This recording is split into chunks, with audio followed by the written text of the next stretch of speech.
Let's start. Okay. Professor Berkovich, thank you for finally sparing me some time for this interview. I know we're actually always having some conversations, but we didn't get the chance to actually have this interview. And I want to get some advice from you in this. Sure. It's a pleasure to have this conversation with you. Thank you. We had a little bit more formal than we usually have, but it's still a pleasure. That is true, and we had many conversations over the years, and I really gained a lot from that. And some, thank you, thank you. Of course, I at least gained a Ph.D. from that, right? Oh, for sure. So in the next 15 minutes, I just want to ask you some questions about the mathematics in general, what the job is, what the profession is, what makes good mathematics, and all that. Okay? And I don't want to take so much of your time, so I will just set up a timer. And when the timer goes off, we will end the conversation, I guess. So I always start with, who is a mathematician? How would you define a mathematician with my interviewees? So. Well, mathematician is somebody who is involved with mathematics, of course, but for me it's about creativity. For me it's about mostly doing research. Of course, teaching is very important, but if you ask me for definition, I would say it's a creative person who cannot live without pursuing his research. But it doesn't need to be just. You don't need to have a mathematics degree in that. No, you don't have to. You don't have to, but it helps. Of course. It gives you self-esteem. It gives you self-respect. And if you don't have a degree, then people will just simply dismiss what you're doing. Maybe. And if you have a degree, no matter how stupid is what you're doing, that will be given some kind of respect. Yeah, that's actually. So that's part of that. It's part of that. Yeah. But also getting a degree helps because you really have to concentrate. You have to focus on something, you have to accomplish something, and you have to overcome certain self-doubts. And therefore, getting a degree by itself is a good process. It's a good thing. And when it comes to creativity, so what do you think? What makes a person creative in mathematics? Are there traits that you can maybe see, not necessarily need to apply to everyone, but are there some traits that you have observed so far in your career? Or? I'm not sure I would separate, let's say, mathematicians from, let's say, physicists. I mean, both of them could be creative in this very similar way. It's basically being obsessed with creating something new. It's been obsessed with looking at something and realizing, oh my God, it works. And when it happens, it makes your heart beat more frequent. And that's part of the creativity, that's part of being involved in a creative process, just getting some kind of light and being excited by that. Just feeling it inside? Feeling it inside. You know that your heartbeat goes up whenever you, even before you actually formulated everything, you know that you already discovered something.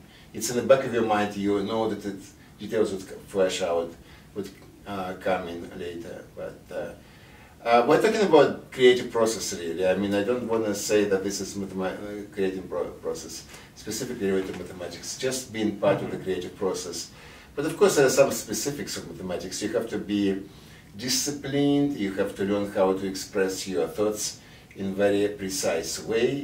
It's an idea of narrative, with certain rigid rules in a way, and you have to feel comfortable with that. And that is, of course, again, it's part of the academic research, part of academic presentation of your results. Because simply, if you have an idea, but you cannot really come up with a narrative where everything clicks together, it would not be as good as when you have accomplished research. Of course, once you start writing things, you tend to rewrite things in such a way that you cover your tracks. Yep. You, after you're done with the paper, you probably would never remember how you got to that result. That is true. You always hide the struggle, maybe. You have to cover your tracks. You hide the struggle. In fact, to the extent that you would not even remember eventually how you realize that. But you always remember there was some kind of a initial flash of light, which basically made you feel excited, made you feel that it's coming, it's already there. And of course, after that, how you write it, it's another story. But you have to have both traits in you, because without being able to express things in a very precise and neat way, your research is not worth much. So maybe I can also ask, what makes good mathematics for you? Is that the originality? Is that just taking it to the next, It's difficult to answer this question. I think, if you really discover something which, it's not trivial, that is really what is most important for me. Whether it's original, it's hard to define what original is, but you know when you discover that. Yeah. And when actually you said, oh my god, it works, as an example, I have seen you having that moment a couple of times, so it brought a... Yeah, it's basically, it happens in your brain in such a way that even before you have a chance to realize it, you already know that you have it. That's details may come in later, but and maybe there will be some kind of gaps which you can fix and fill in, but there is an initial flash of light when you know it's coming. Maybe this is for future use for me, but we have collaborated a lot, and I'm actually tied for your highest collaborator. That's true. With 10 papers now. Is it going to be bigger than the collaboration with McCoy? McCoy and we both have 10 papers with you at this moment. But okay, I'm so hoping, it's tied. And I'm hoping to write the 11th one with you soon. Okay. So, not that I'm saying I'm that, but what makes a good collaborator? Oh, you're the one, for instance, good collaborator. Why? Because when I work with you, I feel like you understand me before I even have a chance to spell everything out. That's very important for me. Second thing, so in other words, having a common language, it's very, very important. Another thing which I think is important, at least when we are collaborating, you can get enthusiastic about what we are doing. I can see that, and that's actually important part of. It's in other words, it's not a exciting process. It's exciting for you, and that's what is. And of course, you are at the stage where you are driven to establish and write more and more papers. That's part of that which I like. It's actually going to go away because once you reach. I hope not. But no. But I know. I'm not saying it's going to go right away, but I'm saying that at some point you reach certain level and you say, well, what's the point? And then you don't want to really be excited about everything. But at that stage of your career, you're still excited about a lot, and that's for me it's important. For me it's important because I'm getting to the point where it's more difficult for me to get excited, and therefore observing your enthusiasm helps me. It makes me more enthusiastic about what we're doing. And what can be better then? Not that it's me, but let's say you have a perfect collaborator, but that you'd have described what could have been better, or what can be better. So, is there any trait that your collaboration missed that you thought it would have been better? I don't know, Ali. It's a chemistry. It's difficult to define. I mean, one answer would have been, of course, like, well, them knowing every answer that I need. But that's so the chemistry is very important, and in other words, for instance, when we work together, you don't have to agree with me about anything, but but it's important that we share the same language. Sure. It's important that we share enthusiasm, and when I talk to you, I don't feel like I have to really spell things out, which is very important. That you catch things like away, and then you can contribute a lot, and that's also very important for me. But in a sense, it didn't happen right away, right? We tried many projects, But it takes a while. Yeah. But you see, the thing is that we tried many projects. At some point, things catch up, and there was a kind of avalanche of papers because within maybe a couple of years, we had like 7 papers, right? Yeah, in 3 years. Right. So therefore, sometimes it pays to suffer, so to speak, a little bit. That's true. And having the patience and perseverance, in my view, pays. It's important to know about that because sometimes things becoming less and pleasant, and so that's why perseverance is important. But I always say that I really appreciated that you knew my background with modular forms and everything, so you tried to introduce me to circle method. I didn't like it, we synced that, you tried to... Right, you have to find something which makes... I remember what made you click. I remember we were talking about that paper by Boulay. And that's one presentation you gave me my PhD. So I remember that when you saw that, you got excited. Yeah. And I thought, well, if you got excited, then we should go in that direction. And basically, part of our research, at least initial research, was about that, right? Yeah, exactly. And your PhD thesis was mostly about Exactly, that. exactly. So, but it took me a while to see what got you excited, and I think the Céline Boulay research really got you excited because you want to generalize it right away. You wanted to produce papers, and I think that was a good indication that you got it. I think It's not so easy to find something which is exciting. But on the other hand, if you find something which excites you, you do your best results, you do your best job. Yeah. Okay. No, that was definitely, that one talk was really inspirational in a sense. And Yeah, I remember that when I was giving a talk and I was showing some formulas, you look at me and says, it looks as if you knew what I was thinking or something like that. That's what you told me. Oh, maybe, I can't remember that. Yeah. And then I thought, that's funny. It basically means that you're hooked up, so that's a good thing. And essentially, our first paper was about that, right? Our first two. Two papers. The first one was special case, it's just Caparelli, right? Which was, but from Caparelli we really saw how to write the next one, where we kept track of paths with fixed even indices and odd indices, Sure. odd paths, yeah. So that was basically a follow-up, but Exactly. which was, I think I still believe it was one of the best papers we wrote together, but anyway, I mean, even if I exclude we, I would say it would be one of the papers I'm proud of being co-author. Well, I really like that paper too, but I also like the other ones as well. No, I know, Especially I the new know. ones I like. The experimental math one that we Yeah, wrote, that's actually quite good. we have never done experimental math before. No, but again, I mean, the idea that there should be periodicity, we really have this idea even before we had the real That is true. evidence that it should be there, right? But I was going to say that one thing that you advised me firmly when I was writing my first solo paper was to be rigorous and to make sure that every result was true. And in a Right, sense, it's important, because mathematics, as I said, it's not only about creativity, it's also about once creative research is done, and that's why it's very difficult. It's just really systematically put everything together, being able to write, create a narrative, and eventually, even if you destroy your motivation original, so everything should be kind of self-contained and consistent. Sure. But that's usually the second part, because which is difficult, because typically when you're driven by enthusiasm, it's very easy to proceed. Once everything is done and nothing is that exciting anymore, some people give up at the stage where they have to write things up. Yeah. But on the other hand, if you're doing your PhD, you're motivated. You have to, so you're motivated.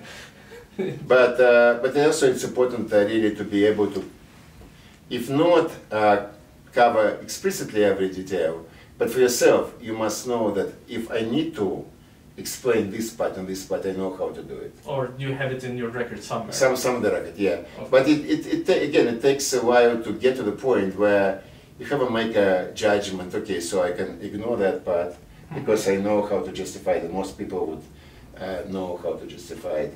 And this is basically the part where I really put some light and concentrate on. So it takes a while to learn the proper balance between what is obvious, not just for you, but for everyone else, and what is not so obvious, which requires attention. I actually asked this to other people too, but I want to hear your answer to this. When do you think, when is a good time to wrap up a research and start writing it? Hard question. I think, depending on the stage in your research, the answer may be very, very different. For instance, if you need a paper, because there is some pressure, like I said, you have to apply for the job and you need a fresh paper, then maybe when you finish with a block of ideas and you say, okay, we'll just wrap it up now. Or sometimes you don't do it because you have distractions, and then you return to the problem 4 or 5 months later. All of a sudden you see connections which you haven't seen before. And maybe you have a new perspective. So therefore it depends. It depends on the pressures, But I think, the easiest is to draw the line when you have some kind of deadline, and you know that you finish this block of ideas from start to finish, and it's very kind of localized, very concrete, and you write it up then. But sometimes you don't, and there is a danger that maybe you would never come back to that, because you lose your motivation, you lose momentum. Sadly, I believe already happened to me in one instance. But so I mean, when you use momentum, then just getting back there, just getting to the point where you left off is really difficult. That is true.